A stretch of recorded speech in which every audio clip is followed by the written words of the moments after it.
আসলে সত্যি কথা বলতে কি জানেন, নৌকার দানের শেষ দুই সাপের এক বিষ। এটা আজ থেকে এক যুগ আগে মরহুম আইনুদ্দিন আল আজাদ রহমতুল্লাহ আলাই বলেছিলেন, নৌকার দানের শেষ দুই সাপের এক বিষ।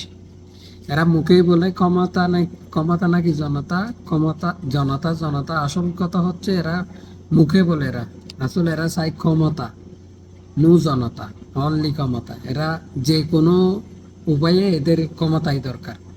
এই যে দেখেন, আমাদের 17 বছর আমরা স্বৈরাচার থেকে মুক্ত হয়ে স্বাধীনতাটা মোটেই আমরা অনুভব করতেছি, কিন্তু তাদের এগুলা সহ্য হচ্ছে না।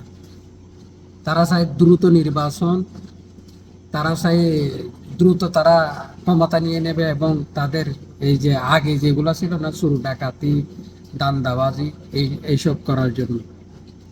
এই জন্য এরা ক্ষমতা চায়। এদের কাছে জনতার কোনো দাম নাই, এরা অনলি ক্ষমতা চায়। নৌকার দানের শীষ দুই সাপের এক বিষ। আমি আসলে ব্যক্তিগত আমার যেটা, আমি কোনো রাজনৈতিক দলকে পছন্দ করি না। সবাই ক্ষমতা লোভী, কেউ জনতার জন্য না, সবাই ক্ষমতার জন্য পাগল। তবে দোয়া করি প্রবাস থেকে আল্লাহ যেন আমার দেশটাকে সুন্দর একটা সুশৃঙ্খল দেশ হিসাবে পরিণত করুক। এই ছাড়া আর করার কিছু নেই।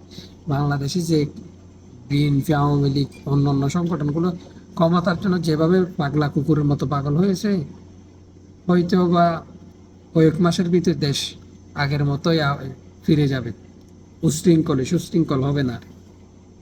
আমার সাথে একমাত্র আপনারাও কমেন্ট করে বলতে পারেন।